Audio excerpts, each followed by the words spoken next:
It's time now for Countywide, a special presentation of Yavapai Broadcasting News.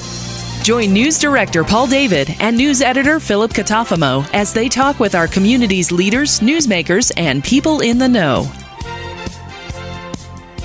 You'll hear about the hot topics in Yavapai County that affect all our lives. And now here's today's Countywide. Welcome to Countywide. I'm Paul David. As always, it is great to have you in studio with us today. We are sitting down with Kaibab National Forest Information Officer Bob Blasi. He's back in studio with us. We had Prescott National Forest on recently, Coconino National Forest as well. Kaibab National Forest is here too. So let's get an update from Bob and see how things are going in the Kaibab, and we'll hit a few other topics that are important to the Kaibab National Forest, including the Bill Williams watershed project that's been going on for the last several years up there as well. So Bob, thanks for joining me today. How are you?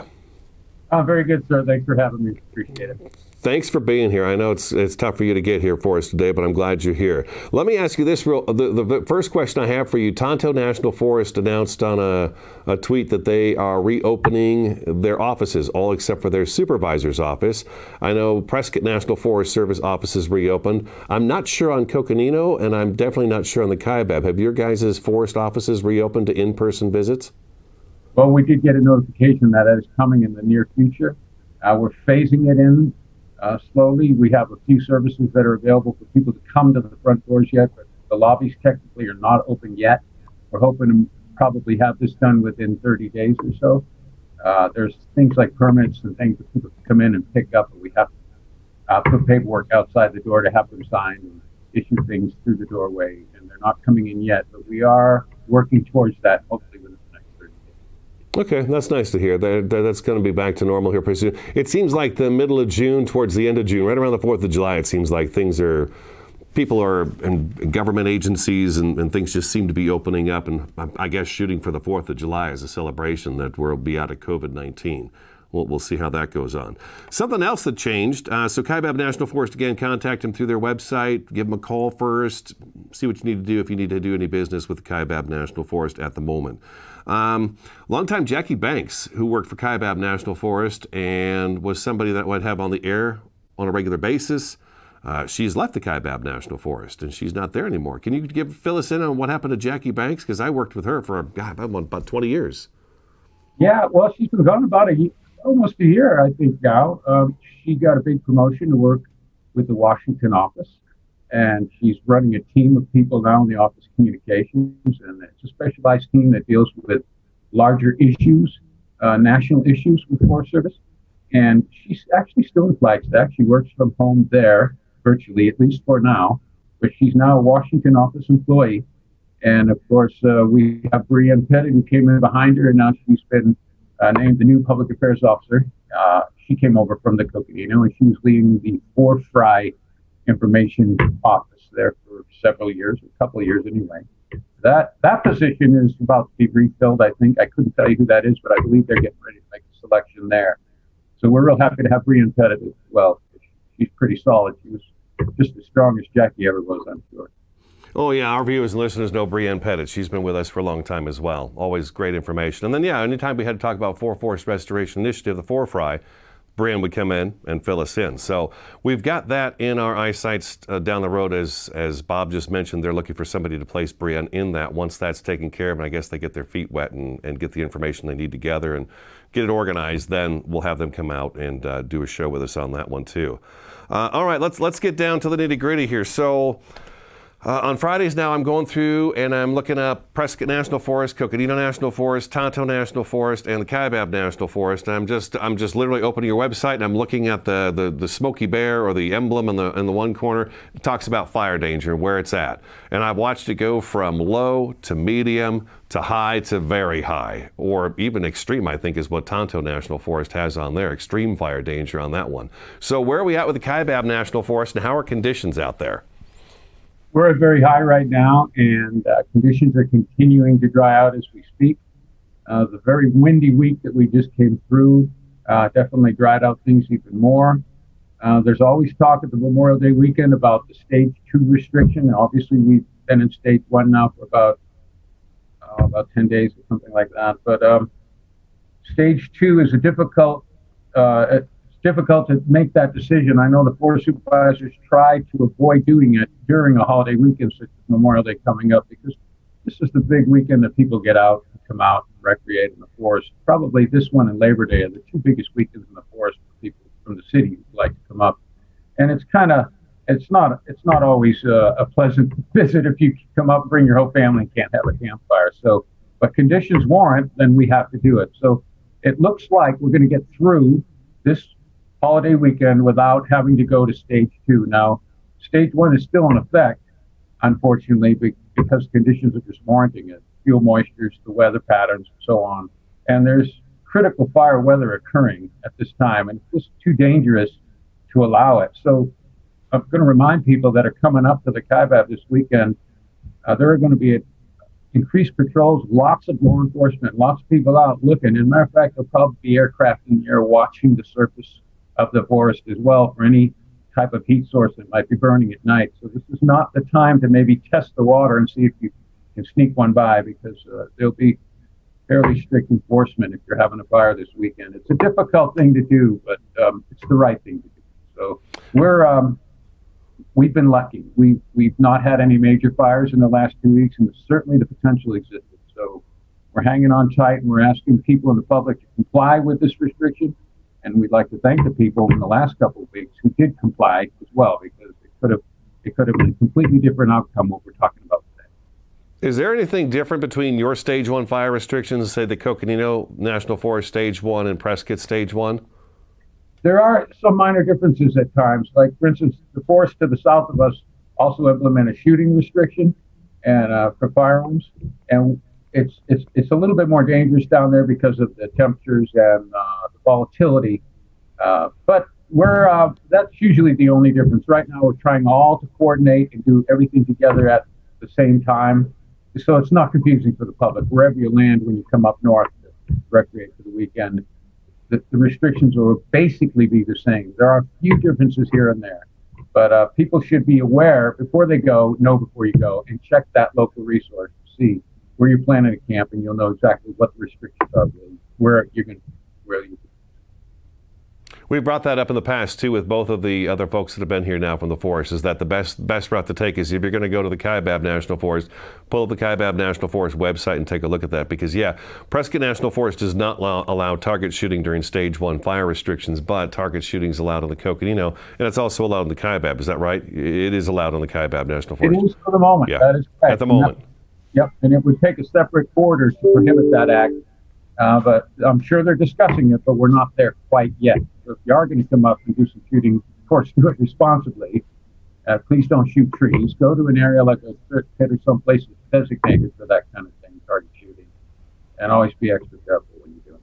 Yeah, in Stage 1, your campfires are limited to campgrounds. It's got to be a designated campground that is a Kaibab National Forest campground, or a designated campground within the forest. So no dispersed campfires. So, Bob, let's take our first break. When I come back, let's talk a little bit about the difference between abandoned campfires and illegal campfires. Kaibab National Forest Fire Information Officer Bob Blasi is in the studio today. Stick around, Countywide back in just a couple minutes.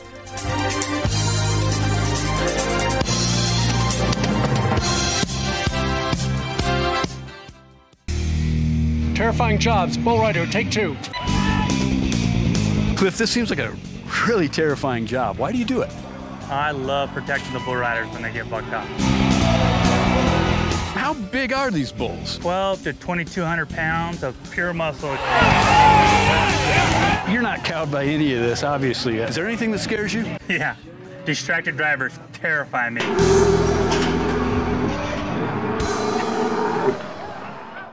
Two things we can count on every year: a new set of tax rules and great weather here in northern Arizona. Jackson Hewitt Tax Service, locally owned and operated by Lewis Rice since 1997, is here for you all year long. Your neighborhood Jackson Hewitt Tax Office will help you in all of your taxing situations. Electronic filing is always free with your tax preparation at Jackson Hewitt Tax Service. Get more in return. Call 1-800-234-1040 for an office near you.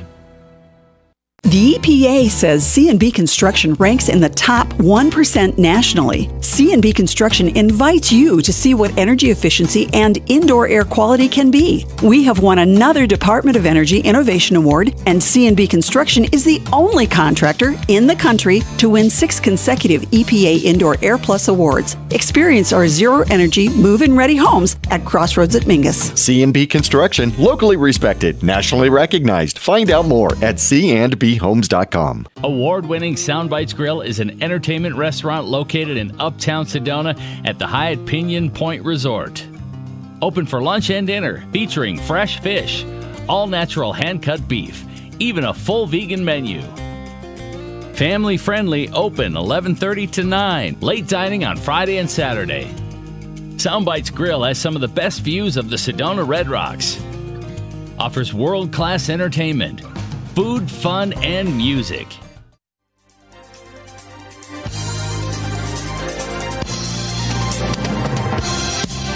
Welcome back to Countywide. Kaibab National Forest Information Officer Bob Blasi with us today. Okay, abandoned and illegal campfires, Bob. What's the difference between an abandoned and an illegal campfire? And then what are some of the penalties that we're looking at if you get caught with a campfire right now during Stage 1 fire restrictions and you're dispersed camping? Okay. Abandoning a campfire or leaving a campfire unattended, believe it or not, they're both illegal. They're both a violation of the Code of Federal Regulations. The difference, I would say, is while under restrictions, it becomes a little harsher, the penalty for it. But you can still be cited a violation notice for leaving a campfire unattended or abandoned, even when we're not in restrictions. So both are considered unlawful, illegal, I guess. The fine for this right now, even in both cases, can be up to $330. And that's up a little bit from a few years ago. And then at officer's discretion, you could be mandated an appearance before the federal magistrate, depending on the size of your fire, the recklessness of it, possibly, whatever. So they're taking it pretty serious. And then, of course, if you're actually found responsible for causing a wildfire, then you're going to end up being responsible not only for the suppression costs, but the damage costs, and it can go up so fast. And if you're familiar with these larger fires, they can cost up to $1 million in a matter of a day or two. And this will be financially devastating for the rest of your life if you're found guilty of causing a wildfire with damage. So it's not something to play with, for sure. The act of leaving a fire, whether we're under restrictions or not, is prohibited, and we should never have. I think you've explained that to me before. Yeah, an abandoned campfire is an illegal campfire because it was abandoned and it's not put out, and therefore it could start a fire. So, yeah, no matter what, if you're walking away from your campfire and it's still burning, or you think it's out but it's not out, it's an illegal campfire, and then it's what, a $330 fine, and now it's up to the officer's discretion whether or not you have to appear for a federal judge to deal with that fine as well. How have things been on the Kaibab National Forest? Because over the years, I've talked to you guys about the fact that, Coconino National Forest fills up pretty quick now on the weekends. And so the Kaibab has got that fall over. People have to go a little further north, maybe, or east or west to get onto it. But you've definitely seen an increase in visitors to the Kaibab National Forest. Are you guys having trouble with the fires this year? Coconino National Forest was in here, I want to say it was last week, and he had mentioned they'd had 58 in the month of May so far, abandoned campfires. Yeah, they're typically having more than us just because of the overall size of the urban interface with the number of people accessing the forest from that city. Williams is only about 3,500 people over here, as opposed to 60, 70,000 over in Flagstaff, and that's not even counting the university. But we've been averaging 4 to 8 fires a week right now, abandoned, illegal campfires, and most of those we weren't able to determine who left them. People had already gone. But it's actually lower than what we would have expected. Now this weekend's going to be a whole nother ball game because there'll be a whole lot more people coming, and we know that the campgrounds are going to be maxed out, and all the outlying areas where there's dispersed camping are probably going to be full. And so we're increasing the number of people that'll be out patrolling, law enforcement, and all agencies, including Game and Fish, County Sheriff, and Forest Service, will be out watching things closely. Even like the inner city, Flagstaff PD will also be out assisting with this around the Flagstaff area. So, and there'll be aircraft up in the air. So all eyes are on the forest this weekend. It's not a good time to be testing the water with what you think you might, get a warning for having a campfire. It's not likely to happen this weekend. This last weekend must have been a real nail biter for all of you guys with the, 55-mile-an-hour wind gusts on both Friday and Saturday, and it stayed windy overnight Friday, and it stayed pretty windy into Saturday night as well, if I remember right. Sunday it finally died down, but those winds were just amazing this last weekend, and I can't imagine if we had had a fire that got away, how fast it would have spread. I'm amazed at the ones that did start this past weekend, how many of them were stopped so quickly. It was a nail biter for sure, good way to put it. We extended all of our crews on to later in the day in case it happened. And we realized, that if we did get a start, it wasn't likely much in our arsenal that we could throw at it to stop it, but wait for weather for nighttime to raise up the relative humidity and then try to deal with it then. But trying to get in front of the fire in these windy conditions is just too dangerous. And we won't put people in that kind of situation. It's not safe. So we all stood by hanging on and hoping it wouldn't happen, and we got very lucky.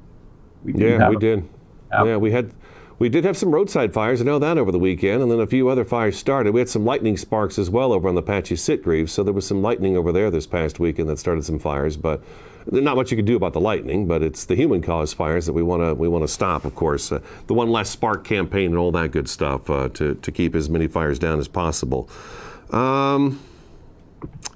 So you mentioned that you are going to have extra patrols out this weekend. Do you have extra staff that comes in specifically for this?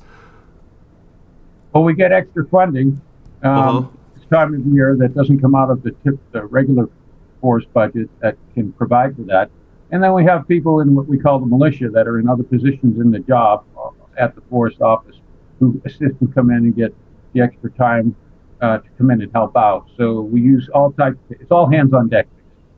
And sometimes there's no funding to pull that off, but we get the extra funding when it's this critical. And then that gives us the opportunity to hire and make agreements with other agencies to cross jurisdictional boundaries so everybody dives in together and helps out to make this happen. So, it used to be when you worked for the Forest Service, everybody was a firefighter. They taught you how to run a tool and be ready to go out at any given time. And it's still that way, but there's a lot of people that are willing to do that for us this time of year. Other people that work in the office that have nothing to do with fire will come out and help us. I hear you say that. It makes me think of firefighters in fire jurisdictions and fire departments and how they say, it used to be the job was all about fire and now it's about EMT and paramedic. It's kind of interesting to see how, the jobs have changed over the years. Let's take our second break. I do want to get an update from you on the Bill Williams Watershed Project because that's always been really interesting to me and the work that's been done up there. And I like to fill those folks in as well and how things are coming along on that mountain, Bill Williams Mountain. Kaibab National Forest Fire Information Officer Bob Blasi with us today. Stick around, Countywide back in just a couple minutes.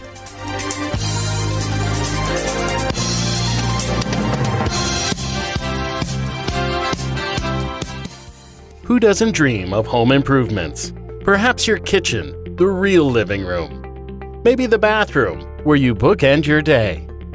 Langstrand Contracting is your one-stop shop from tear down to finishing touches. With 35 years of experience, Chris and his team will work with you to match your family's style and budget. Call Langstrand Contracting today for guidance in bringing your vision to life. Hi, this is Greg at Verde Solar Power. Arizona has lots of clean, renewable sunshine, and we want to help you take advantage of it with our quality solar installations, and we offer to beat any written offer on a residential solar electric system. So bring us your electric bill and let us show you how solar power will save you money. We're located conveniently here in the Verde Valley and are dedicated to helping the valley go solar. So remember, the energy solution comes up every morning. Starting in the late 1920s, Grandpa Gettle and his brothers laid the groundwork for what would become a family legacy. Almost 100 years and 100 patents later, Gettle's High Desert Mechanical continues to raise the bar of quality heating, cooling, and plumbing products and services in the Verde Valley. Call Gettle's High Desert Mechanical Heating, Air Conditioning, and Plumbing at 567-2200 or online at GettlesHDM.com, providing solutions for your comfort. Don't settle, get Gettles.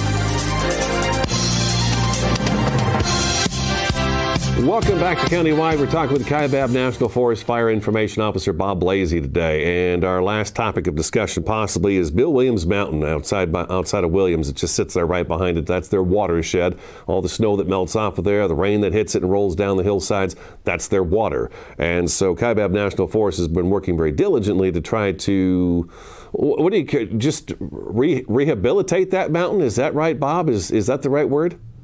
Well, yeah. Rehabilitate, but it's also, to get it treated. It's not been treated in a century or longer.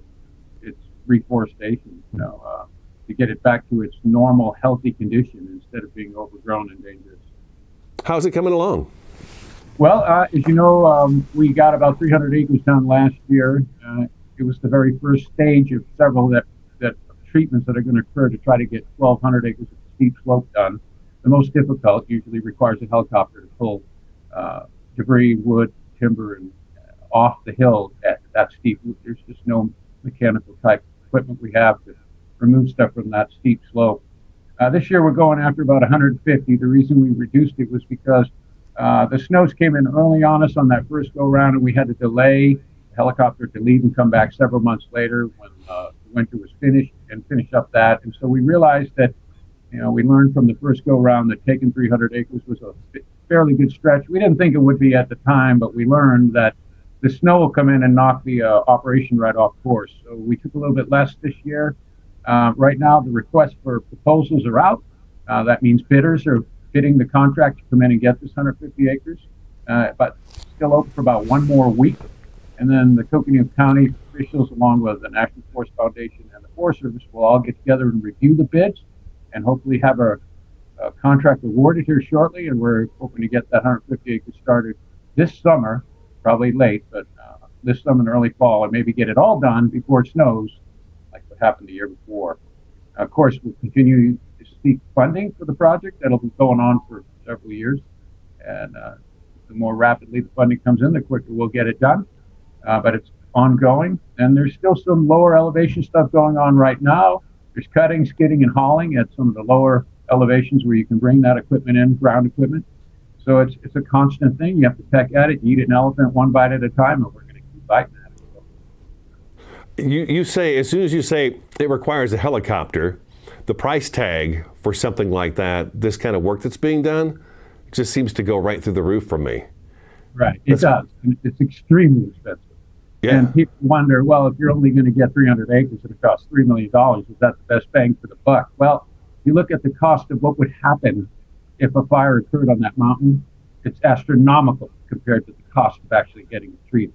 And so I heard you mention earlier that that's our water. It comes down the hill and it feeds down. It's also your water down there in Camp Verde and the Verde Valley. A lot of the water off this mountain rolls right down that plateau and into the Verde Valley. So it's not just our water, too, that we're protecting, but it's also the water that rolls down in the Verde Valley. So, anymore, it's just water in general, right? Yeah. It really is. Water is life, and it has to be protected. And these watersheds are critical to the infrastructure of our communities. And outlying, even 50, 60, 70 miles away, are affected by these water flows that occur up here on the top. So it's very, very important work. And I know it's costly, and people will question that cost. But ultimately, the costs, if we have a wildfire, will be devastating, and we simply can't afford to ignore it just because of cost. And right now, people are understanding, and we're raising the funding that we need. It's a slow go, but we're going to get it done. And the eyes are on the prize. No one's going to stop this project until they get it done. It'll continue to evolve, and I'm sure this will be topic for the program for many years to come. Oh yeah, definitely. Yeah, I always like to get an update on that one because I know it's been it's been a big project on the Four Fry and just to the Kaibab National Forest is to take care of the city of Williams and that mountain right there. So we're out of time, Bob, but okay, zero tolerance definitely over the Memorial Day weekend with any kind of fires that are going on in the forest if you're not in a designated campground. So $330 fine, and the officer decides whether or not you go to a federal judge. That is Kaibab National Forest Fire Information Officer Bob Blasi. This is Countywide. As always, we thank you for watching and listening, and I look forward to talking to you again next time.